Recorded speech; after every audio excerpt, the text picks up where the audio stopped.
Hello friends. आज शाम को यूपी पीसीएस ने 3 लगातार नोटिस निकाला बैक टू बैक जिससे बहुत सारे छात्र पैनिक कर रहे हैं, परेशान हो रहे हैं कि 2 दिन में एग्ज़ाम होगा। नॉर्मलाइज़ेशन का उनके पास प्रोटेस्ट भी कर रहे हैं। आज ट्विटर पे बहुत सारे लोग स्टूडेंट्स जो 2 दिन में परीक्षा नहीं कराना चाहते, उन्होंने प्रोटेस्ट भी किया ट्वीट करके। तो मेरा ये कहना है कि अब यूपी पीसीएस ने साफ कर दिया कि एग्ज़ाम तो 7 और 8 दिसंबर को ही होगा। जो एक पहला नोटिस है कि 5 नवंबर आज के दिन निकाला गया है कि एग्ज़ाम तो आज ही मतलब 7-8 दिसंबर को ही होगा। तो जो पीसीएस का एग्ज़ाम लोग बोल रहे थे कि अप्रैल में होगा, मार्च में होगा, कुंभ के बाद होगा। तो वो सब जो अटकलें थी उस पे अब रोक लग गई है। तो अब बहुत सारे लोगों का टाइम भी खराब हुआ है, दिवाली में उन्होंने खूब एन्जॉय किया है और उनकी प्रिपरेशन भी स्लो चल रही थी। तो अब आपका समय आ गया है कि अब फिर से तैयारी आपकी स्टार्ट कर दीजिए। अभी भी 1 महीने है आपके पास। 1 महीने में बहुत कुछ किया जा सकता है दोस्तों। अगर आप डेली 15 से 20 दिन अपना 3 परीक्षा आपकी अगले महीने लगी हुई है, यूपी पीसीएस की, बीपीएससी की, आरओ एआरओ की।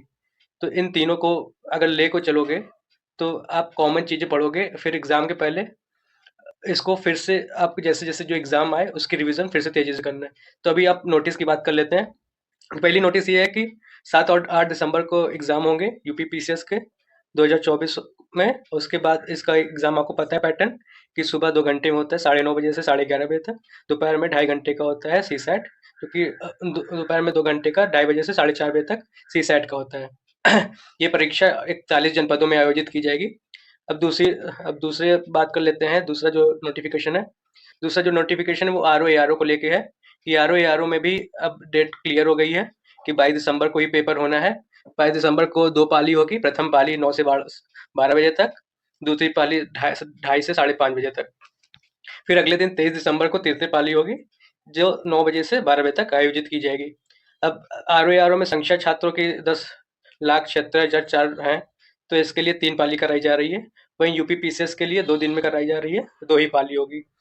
तो एक तीसरी नोटिफिकेशन आई है कि बहुत सारे लोग बोल रहे थे नॉर्मलाइजेशन से उनका नुकसान होगा, कोई क्राइटेरिया नहीं है आयोग के पास नॉर्मलाइजेशन का, ट्रांसपेरेंसी नहीं होगी। तो आयोग ने एक और नोटिस निकाला है नॉर्मलाइजेशन को लेके कि कैसे उनका नॉर्मलाइजेशन होगा। तो आयोग ने बहुत सारे कमिटीज, हाई कोर्ट के डिसीजन, बहुत सारे जो कोर्ट केसेस हैं, उनसे जो रिकमेंडेशन आए हैं उन सब का यूज करके एक परसेंटाइल निकाला हुआ है। ये आप देख सकते हैं कि परसेंटाइल निकालने का तरीका भी दिया हुआ है। एक number of candidate in shift having raw score less than और equal to X I divide by NJ. NJ क्या है? Total number of candidate appearing in the shift into 100 कर दिया जाएगा। तो इससे परसेंटाइल निकालेंगे। और आयोग ने ये भी बताया है कि ये जो आया है ये फॉर्मूला, ये किस बेसिस पे आया है कि जो एक इन्होंने एक कमेटी गठित की थी, उसमें बहुत सारे प्रतिष्ठित विशेषज्ञों द्वारा बहुत सारे रिकमेंडेशन ऑफ हाई कोर्ट और बहुत सारे जो कमेटी गठन हुई थी उनसे रिकमेंडेशन के बेसिस पे ये बनाया गया है। और इसमें साफ साफ बोला गया है कि जो भी परीक्षा आयोग कराएगा जिसमें 2 या 2 से अधिक दिवसों या पालियों में परीक्षा होगी, उसमें ये प्रक्रिया अपनाई जाएगी। अब यहाँ पे सॉफ्टवेयर के द्वारा जो है ये नॉर्मलाइजेशन प्रक्रिया होगी और इसमें आपको ये भी दिखेगा कि ये कंप्यूटर का भी यूज़ करेंगे, सिस्टम आधारित होगा कि कोई इसमें ट्रांसपेरेंसी लाने की बहुत ज़्यादा कोशिश की जा रही है। तो मुझे लगता है कि आप लोग को अब जो है, जो ट्विटर और जहाँ भी आप लोग व्यस्त हैं, वहाँ पे व्यस्त रहिए, ठीक है, लेकिन अब आपको पढ़ाई पे भी ध्यान देना पड़ेगा कि अब पढ़ाई भी आपको करनी पड़ेगी। क्योंकि अब आपके 3 एग्ज़ाम लगे हुए हैं। 3 एग्ज़ाम कौन-कौन से आपके लगे हुए हैं कि एक यूपी पीसीएस लगा हुआ है, फिर बीपीएससी लगा हुआ है, आरओ-एआरओ लगा हुआ है। तो अब ये तीनों एग्ज़ाम नेक्स्ट मंथ ही है। तो इसकी स्ट्रैटेजी क्या होनी चाहिए? पहली बात तो आपको पैनिक नहीं करना चाहिए। अभी भी हमारे पास 1 मंथ का टाइम है। तो 1 मंथ में हम क्या-क्या कर सकते हैं? 1 मंथ में आपको क्या करना है? सबसे पहले जो कॉमन स्टैटिक पोर्शन है, उसको आपको जो है फिनिश करना है अगले 15-20 दिन में। उसको और फिर जब जैसे यूपी पीसीएस में और बीपीएससी में common history, geography, science and tech, economy, polity, ये सब आपको करना होगा। तो ये सब करने के लिए आप 15 से 20 दिन में रिवाइज़ कर सकते हो। मुझे पता है कि आप लोग काफ़ी दिनों से पढ़ रहे हैं, तो आप लोग को सब कुछ पढ़ा हुआ है, बस रिवाइज़ करना है। तो 15-20 दिन में आप लोग हिस्ट्री रिवाइज़ करोगे, पॉलिटी रिवाइज़ करोगे और ज्योग्राफी रिवाइज़ करोगे, इकोनॉमी रिवाइज़ करोगे, जो स्टैटिक पोर्शन है। उसके बाद जो करंट अफ़ेयर है, करंट अफ़ेयर के लिए आप घटना चक्र की आई हिस्ट्री मैगज़ीन रिवाइज़ कर लो, जो कि नेशनल, इंटरनेशनल कॉमन है। आई डिस्ट्री। तो इसके आई डिस्ट्री जब आप रिवाइज कर लोगे 3-4 बार, 3 to 4 रिवीजन इसके चाहिए आपको, तो ये 3 से 4 बार रिवाइज कर लोगे तो आपको फिर क्या बचेगा आपका, यूपी से रिलेटेड जो न्यूज़ है वो बचेंगी, बजट सर्वे ये सब बचेगा नेशनल स्टेट लेवल का। तो ये आई डिस्ट्री में दिया हुआ है बजट सर्वे। तो बजट सर्वे भी आपको अब बीपीएससी से, जब आपका पीसीएस का एग्जाम 7